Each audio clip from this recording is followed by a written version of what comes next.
मेरा नाम शक्ति सिंह दग्दी है।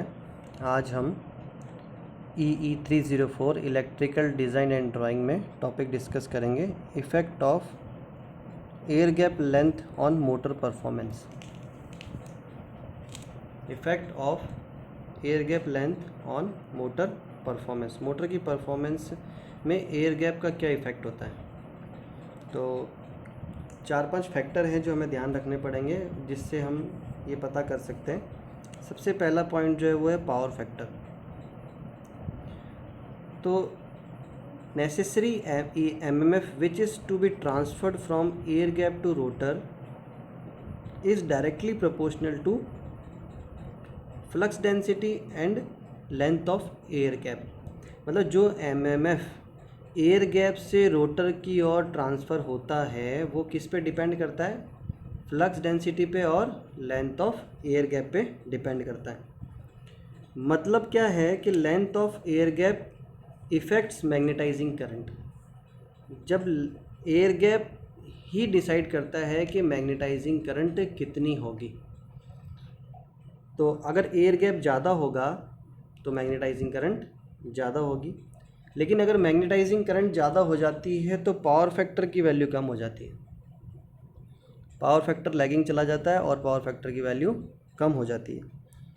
तो इसका मतलब क्या हुआ कि अगर किसी मोटर को हमें अच्छा परफॉर्म करना है तो उसमें अगर एयर गैप कम होगा तो मैग्नेटाइजिंग करंट कम होगी, और मैग्नेटाइजिंग करंट कम होगी तो उसका पावर फैक्टर इम्प्रूव होगा।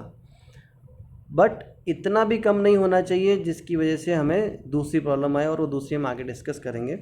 तो पावर फैक्टर पे बेसिकली क्या इफ़ेक्ट पड़ता है? अगर एयर गैप ज़्यादा होता है तो एयर गैप ज़्यादा होने की वजह से मशीन का, मोटर का पावर फैक्टर जो है वो कम हो जाता है, क्योंकि एयर गैप के कारण ही फ्लक्स डेंसिटी वेरी होती है और उसी के कारण मैग्नेटाइजिंग करंट वेरी होती है। मैग्नेटाइजिंग करंट बढ़ जाएगी तो ऑटोमेटिकली पावर फैक्टर कम हो जाएगा।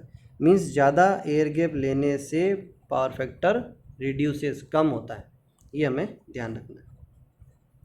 सेकंड पॉइंट है ओवरलोड कैपेसिटी। मशीन की ओवरलोड कैपेसिटी पर एयर गैप का क्या फ़र्क पड़ता है?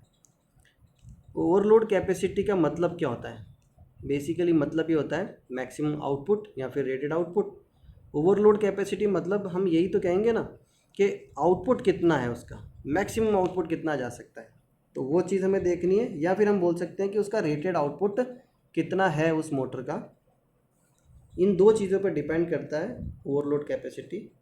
अब ओवरलोड कैपेसिटी जो है वो डायरेक्टली किससे रिलेट करती है? लीकेज रिएक्टेंस से। अगर लीकेज रिएक्टेंस कम होगा तो ओवरलोड कैपेसिटी बढ़ेगी। सिंपल सी चीज़ है, अगर लीकेज कम होगा तभी तो कैपेसिटी बढ़ेगी, और लीकेज ज़्यादा हो गया तो फिर हमारा जो आउटपुट है वो हमारे पास कम आएगा। तो अल्टीमेटली ओवरलोड कैपेसिटी किस पे डिपेंड कर रही है? लीकेज रिएक्टेंस पर, और लीकेज रिएक्टेंस कम है तो ओवरलोड कैपेसिटी ज़्यादा है। अब लीकेज रिएक्टेंस कम कब होगा? जब एयर गैप जो है वो ज़्यादा होगा। एयर गैप की जो लेंथ है अगर ज़्यादा होगा तो फिर लीकेज जो होगा वो कम होगा। अगर एयर गैप की लेंथ हमने कम कर दी तो उसके बाद में उसमें लीकेज ज़्यादा होने लग जाएगा। तो अल्टीमेटली हमने क्या कंक्लूज़न निकाला है? एयर गैप लेंथ अगर ज़्यादा है तो लीकेज रिएक्टेंस कम होगा, और लीकेज रिएक्टेंस कम होगा तो ओवरलोड कैपेसिटी बढ़ जाएगी। तो इसका मतलब क्या हुआ? हमने अभी ऊपर डिस्कस किया था कि अगर एयर गैप ज़्यादा होगा तो पावर फैक्टर कम होगा, लेकिन यहाँ पर है एयर गैप ज़्यादा होगा तो ओवरलोड कैपेसिटी ज़्यादा होगी। हमें हर चीज़ को ध्यान में रखते हुए मशीन को डिज़ाइन करनी पड़ती है। तो सारे जो फैक्टर्स हैं वो हमें नॉलेज होना चाहिए, दिमाग में होना चाहिए किसकी वजह से कैसा कैसा होगा, तब जाके ओवरऑल लास्ट में एक फाइनल रिजल्ट निकलता है कि इतना एयर गैप होना चाहिए। यहाँ एयर गैप बढ़ाने से पावर फैक्टर कम हो रहा है, और यहाँ एयर गैप बढ़ाने से ओवरलोड कैपेसिटी इम्प्रूव हो रही है मोटर की। थर्ड पॉइंट जो है वो है अनबैलेंस्ड मैग्नेटिक पोल्स। इसका मतलब क्या है कि अगर हम एयर गैप को कम रखते हैं, एयर गैप को अगर कम रखते हैं तो minimum shaft shifting creates unbalance air gap, मतलब अगर एयर गैप जितना कम होगा स्टेटर और आर्मेचर के बीच में, उतना ही अनबैलेंस होने के चांस ज़्यादा होंगे। अगर थोड़ी सी भी शाफ्ट शिफ्ट हुई तो वो जो गैप है उस गैप में अनबैलेंस आएगा और उसकी वजह से फील्ड जो है वो एक्ट होगा शाफ्ट के ऊपर, अनबैलेंस मैग्नेटिक फील्ड जो है वो शाफ्ट के ऊपर लगेगा। समझ गए कहने का मतलब? अगर स्टेटर और आर्मेचर के बीच में एयर गैप कम है और अगर थोड़ी सी भी शाफ्ट ने मूवमेंट करी तो वो गैप अनबैलेंस हो जाएगा। उस गैप के अनबैलेंस होने की वजह से शाफ्ट के ऊपर एक अनबैलेंस मैग्नेटिक फील्ड अप्लाइड होगा। उसकी वजह से क्या हो सकता है? बेयरिंग डैमेज हो सकते हैं और रोटर स्टेटर को टच कर सकता है। जो रोटर होगा वो स्टेटर को टच कर सकता है। इसीलिए क्या है कि एयर गैप थोड़ा सा ज़्यादा होना चाहिए। एयर गैप ज़्यादा होगा तो थोड़ा सा अगर अनबैलेंस हो भी जाता है शाफ्ट तो उसमें और दूसरी प्रॉब्लम्स क्रिएट नहीं होगी। तो इस फैक्टर का भी बहुत बड़ा रोल है उसके अंदर। उसके बाद है हमारे पास में कूलिंग। अगर एयर गैप ज़्यादा है तो स्टेटर एंड रोटर के बीच डिस्टेंस ज़्यादा होगी और रोटर और स्टेटर के बीच में डिस्टेंस ज़्यादा होगी, इसका मतलब कूलिंग भी ज़्यादा होगी।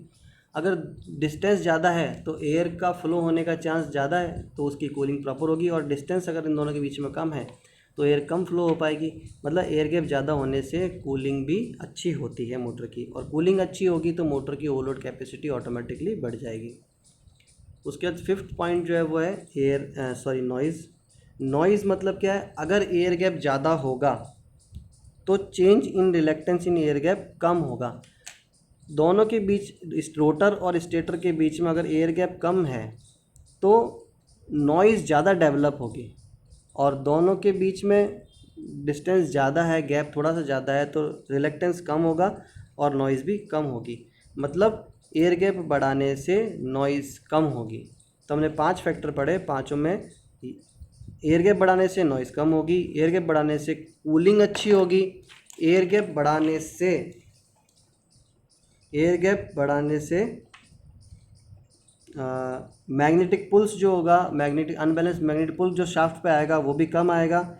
एयर गैप बढ़ाने से वो लोग कैपेसिटी बढ़ेगी, लेकिन एक ही नेगेटिव पॉइंट आ रहा है और वो क्या आ रहा है? एयर गैप बढ़ाने से पावर फैक्टर कम हो जाएगा। तो इसलिए सारा बैलेंस करके ही मशीन को डिज़ाइन किया जाता है। तो ये थी हमारे पास topic, effect of air gap length on motor performance.